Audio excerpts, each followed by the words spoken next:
नमस्कार दोस्तों। आवारा मसीहा दिशाहारा अंतराल भाग 1 का आज तीसरा पाठ है। तो आवारा मसीहा क्या है? एक जीवनी है जो कि विष्णु प्रभाकर जी की है। किसकी? विष्णु प्रभाकर जी की। तो इस जीवनी में लेखक ने क्या है, एक दिशाहारा वर्ग के प्रति उस जीवनी को प्रकट किया है और उस पर प्रकाश डाला है। तो सबसे पहले चलते हैं कि जीवनी क्या होती है। कि जीवनी में लेखक जो होता है किसी व्यक्ति का जीवन चरित्र प्रस्तुत करता है। आत्मकथा में तो क्या होता है, अपनी स्वयं की कथा, है ना। जबकि जीवनी में कोई व्यक्ति जो होता है किसी दूसरे का जीवन ही प्रस्तुत करता है। बात अंतर यह है कि उसमें भी जीवन और इसमें भी जीवन, लेकिन उसमें स्वयं का जीवन स्वयं ही प्रकट करता है, जबकि इसमें क्या होता है, व्यक्ति किसी दूसरे का जीवन प्रस्तुत करता है। तो इनमें प्राय क्या है, उस व्यक्ति की जन्म से लेकर मृत्यु तक की सभी घटनाएं होती हैं। इसमें व्यक्ति के व्यक्तित्व, कृतित्व तथा उनकी उपलब्धियों का वर्णन रहता है। उसका विषय भी काल्पनिक ना होकर यथार्थ होता है।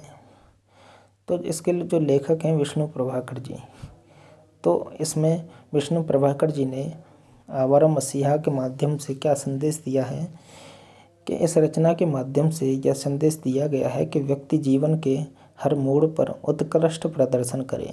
यह आवश्यक नहीं, किंतु किसी विशेष क्षेत्र में उत्कृष्ट अर्थात सर्वश्रेष्ठ या अच्छा प्रदर्शन करने से उसके पूरे व्यक्तित्व का आकलन हो जाता है। प्रतिभा के विकास को हर चाहिए, अर्थात प्रतिभा का विकास जो है उसी से होता है। आइए चलते हैं इस पाठ के मुख्य बिंदुओं पर हम विचार करेंगे कि आवारा मसीहा विष्णु प्रभाकर द्वारा रचित महान कथाकार शरत चंद्र की जीवनी पर आधारित है। किसकी? शरत चंद्र की जीवनी। और इसके लिए विष्णु प्रभाकर जी को क्या है, साहित्य अकादमी पुरस्कार से भी सम्मानित किया गया। Very very most important. तो इसमें क्वेश्चन बनता है कि आवारा मसीहा के लिए विष्णु प्रभाकर जी को किसकी जीवनी लिखने के लिए साहित्य अकादमी पुरस्कार से सम्मानित किया गया? तो कह सकते हैं शरत चंद्र की जीवनी के लिए। यह पाठ आवारा मसीहा के प्रथम पर्व दिशाहारा, किसका? दिशाहारा का एक अंश है।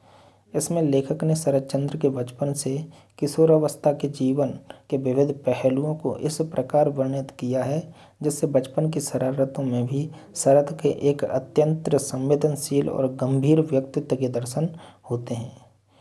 उनकी रचना संसार के समस्त पात्र वस्तुतः उनके वास्तविक जीवन के ही पात्र नजर आते हैं। तो शरत के पिता यायावर प्रकृति के थे, यायावर कह सकते हैं घुमक्कड़ प्रवृत्ति के, और वे कभी भी एक जगह बंद कर नहीं रहे। उन्होंने कई नौकरियां की, छोड़ी। वे कहानी, नाटक, उपन्यास इत्यादि रचना लिखना तो प्रारंभ करते, किंतु उनका शिल्पी मन अर्थात बनावटी मन कह सकते हैं, मन किसी दास्ता को स्वीकार नहीं कर पाता, अर्थात वे किसी की दास्ता नहीं करते थे, इसलिए रचनाएं पूर्ण नहीं हो पाती थीं।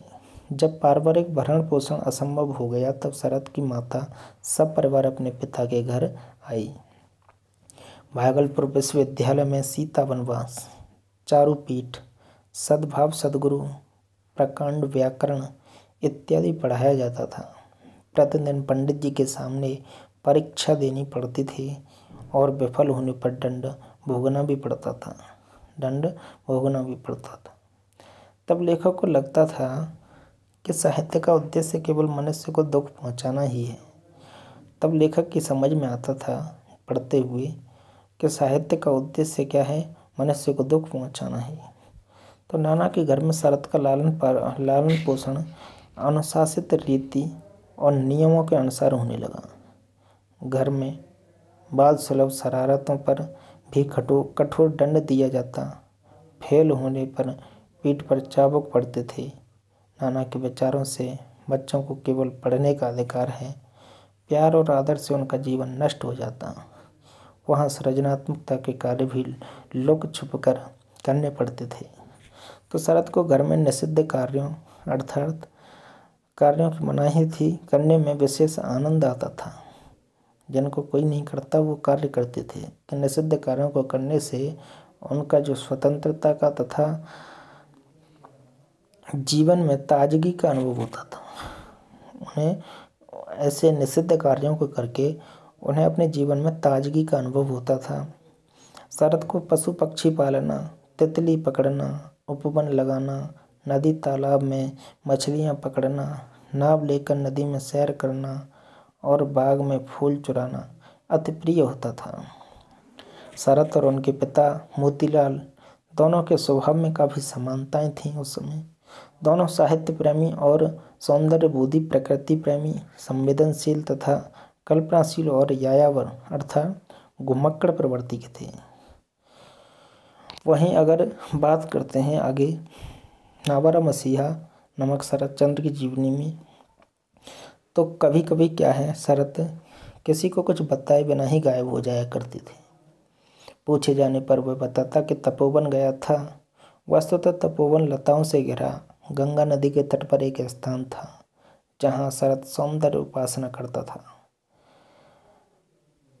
अघोरत अधिकारी के साथ गंगा घाट जाते हुए शरद ने जब अपने अंधे पति की मृत्यु पर एक गरीब स्त्री के रुदन का करुण स्वर सुना तो शरद ने कहा कि दुखी लोग अमीर आदमियों की तरह दिखावे के लिए जोर जोर से नहीं रोते हैं।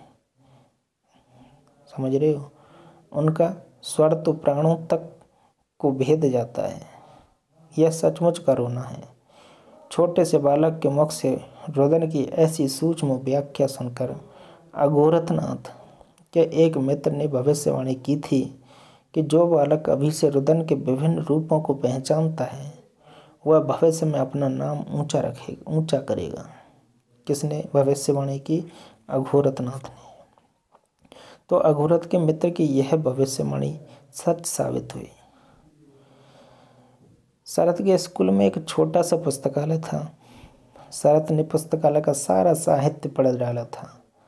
व्यक्तियों के मन के भाव जानने में शरद को महारत हासिल थी, पर नाना के घर में उसकी प्रतिभा को पहचानने वाला कोई न था।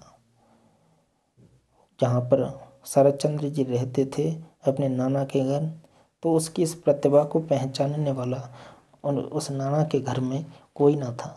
शरद छोटे नाना की पत्नी कुसुम कामिनी को अपना गुरु मानते रहे। नाना के परिवार की आर्थिक हालत खराब होने पर शरद के परिवार को देवानंद पर लौटकर वापस आना पड़ा।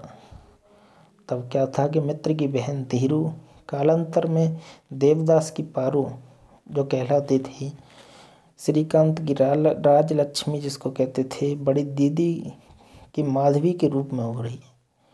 तब क्या था कि शरद को कहानी लिखने की प्रेरणा अपने पिता की अलमारी में रखी हरिदास की गुप्त बातें और भवानी पाठ जैसी पुस्तकों से मिली। इसी अलमारी में उन्हें पिता द्वारा लिखी अधूरी रचनाएं भी मिली जिन्होंने शरद के लेखन का मार्ग प्रशस्त किया। शरद ने अपनी रचनाओं में अपने जीवन की कई घटनाओं एवं पात्रों को सजीव किया। शरद में कहानी गढ़कर सुनाने की जन्मजात प्रतिभा थी। वह 15 वर्ष की आयु में इस कला में पारंगत होकर गांव में विख्यात हो चुका था। अर्थात शरद में क्या था? एक विशेष गुण कि कहानी गढ़कर सुनाने की जन्मजात प्रतिभा थी। अब क्या था कि गांव के जमींदार गोपाल दत्त मुंशी के पुत्र अतुल चंद्र ने उसे कहानी लिखने के लिए प्रेरित किया। अतुल चंद्र शरद को थिएटर दिखाने कलकत्ता ले जाता और शरद से उसकी कहानी लिखने को कहता। शरद ऐसी कहानियाँ लिखता कि अतुल चकित रह जाता। अतुल के लिए कहानियाँ लिखते लिखते शरद ने मौलिक कहानियाँ लिखना प्रारंभ कर दिया था। अब क्या था कि शरद का कुछ समय डेहरी ऑन सोन नामक स्थान पर बीता था। शरद ने गृहदाह उपन्यास में इस स्थान को अमर कर दिया। अर्थात उन्होंने एक गृहदाह उपन्यास लिखा जिसमें कि उस स्थान को उन्होंने अमर कर दिया कह सकते हैं। श्रीकांत उपन्यास का नायक श्रीकांत स्वयं शरद है। काशीनाथ कहानी का नायक उनका गुरुपुत्र था, जो शरद का घनिष्ठ मित्र था। लंबी यात्रा के दौरान पर्चे में आई विधवा स्त्री को लेखक ने चरित्रहीन उपन्यास में जीवंत किया। वहीं विलासी कहानी के सभी पात्र कहीं न कहीं लेखक से जुड़े हैं। सुभद्रा में हारून बाबू के रूप में अपने पिता मोतीलाल की छवि को उकेरा है। श्रीकांत और विलासी रचनाओं में सांपों को भस्म करने की घटना शरद का अपना अनुभव है। तपोवन की घटना ने शरद को सौंदर्य का उपासक बना दिया। देवानंदपुर गांव में शरदचंद्र का संघर्ष और कल्पना से परिचय हुआ। बातें उनकी साधना की नींव थी, अर्थात वो बातें बनाने में बड़ी माहिर थे। इसलिए शरद कभी भी देवानंद गांव के ऋण से मुक्त न हो पाए।